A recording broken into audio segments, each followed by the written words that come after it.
Hi everyone and welcome back to my channel. I am Koala and this is my little nook in this end of the universe that we call YouTube. So I am a shamanic practitioner, mainly within the Nordic shamanism. That is what I eat, breathe, laugh, live, dream. I am a part of the Nordic tradition. The Nordic tradition and the runes that I'm going to talk about today are a part of me. Some of my clients and my friends call me a rune, and I say the same about them, and with them I mean the people that I teach the runes to. When I see them really absorbing the knowledge and the energies of the rune, they themselves become a part of the world of the Uthark, which is the runes that I work with. So outside of the Nordic tradition, I am also initiated into Nustakarpai and the Munaki rites within the Kira medicine, and I also practice light language. The runes that I work with are a part of cosmos, but they also describe the cosmos, so they are a map of the cosmos. You can see them here. So those are the runes that I work with. These runes are called the Uthark. We start with the rune Urus and then go all the way around to the rune of Fehu.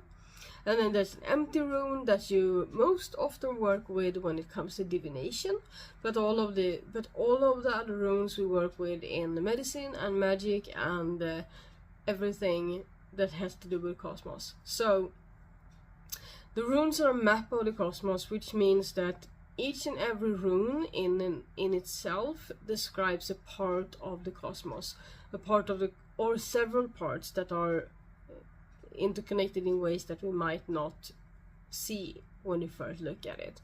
And then there are also runes that kind of describe the same thing but from different perspectives, and they are an example of when the knowledge of runes go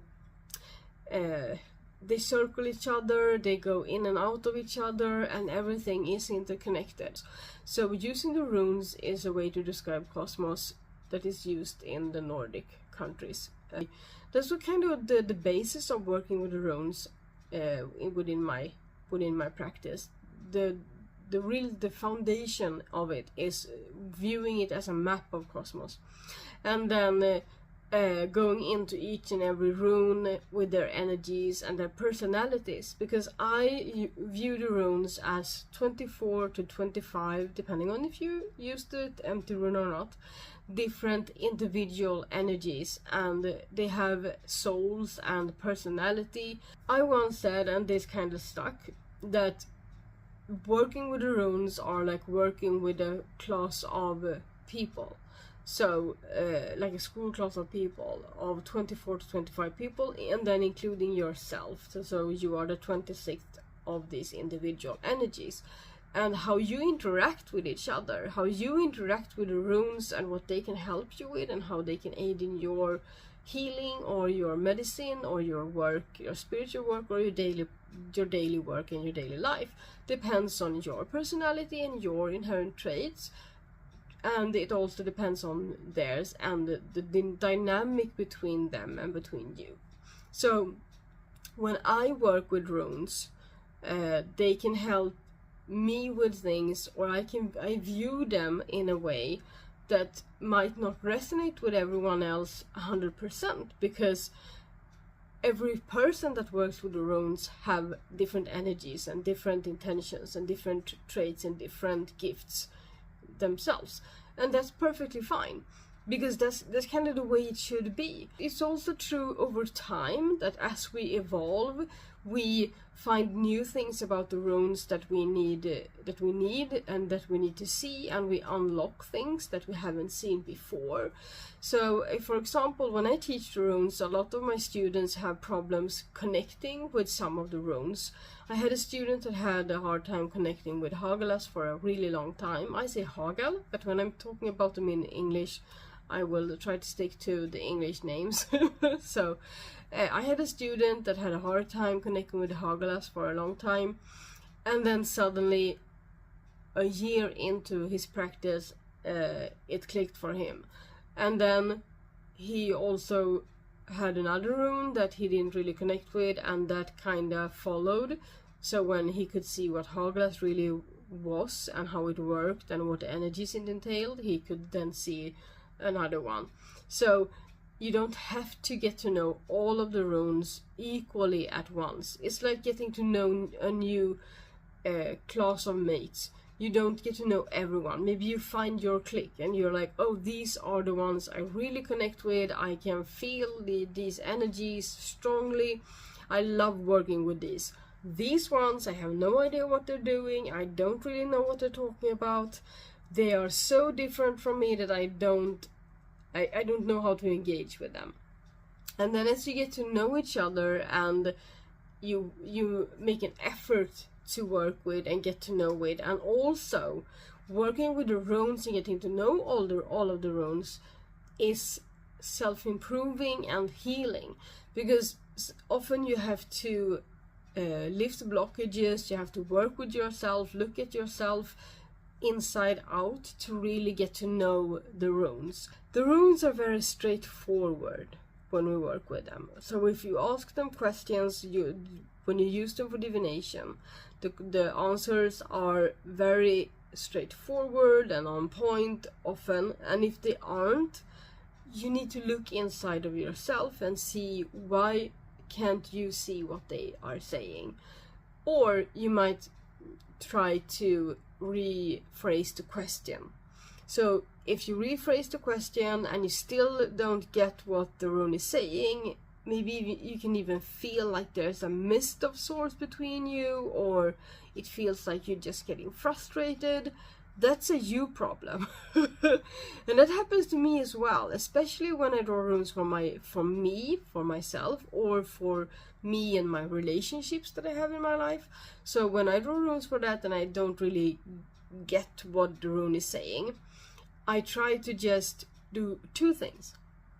One, I write it down and I write down my feeling.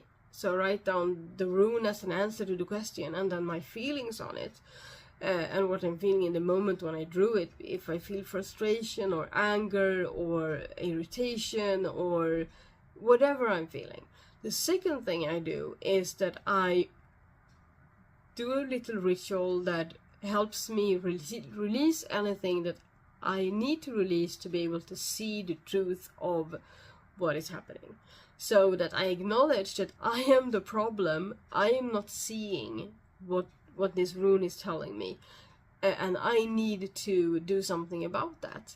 So that is what I also do. So first thing, try to rephrase the question. Second thing, if that doesn't work, write it down, whatever you're feeling. And then thirdly, let go whatever you need to let go of to be able to see what it is. And that can take time, so you might have to stop your divination for yourself, your oracle for yourself, and then get back to it when you have worked a bit on that. Especially when we talk about decision making or the near future or relationships, we might not be ready to see what we need to see to actually get the answer that we are looking for and not the answer that we want. So the runes are really straightforward, and if you ask a question in one way, you're not happy with the answer, and you ask it again, you will probably get the exact same answer but in a different way, because they're like, hello, why aren't you listening? Or you might get radio silence. Because remember when I said the runes are individuals and they have personality, and the energies, they can be really, depending on the rune as well, it can be really, you can feel when they are upset with you. So view your runes as not just a tool for divination and medicine and magic, but view them as spirits, as helping spirits, and most of all, teachers. The runes have been my teachers for over a decade and a half, really my whole life, but I worked with them for a decade and a half intently now. So remember that they are not just a tool, they are not just things that you pick up when you need them, they are friends, they are family, they are they are spirits that help you and teach you and aid you when you need them. So I think that will be enough for this video, and then I have plans for other videos talking about the runes. I want to tell you all about the origin story as told by the runes. I want to talk about the different energies of the runes and how they connect to different practices within shamanism.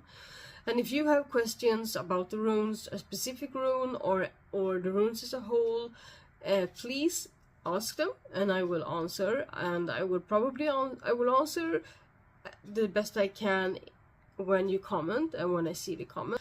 And then I will probably make some kind of video on it in the future as well, because I do enjoy diving into topics, especially about the runes. I can talk for ages.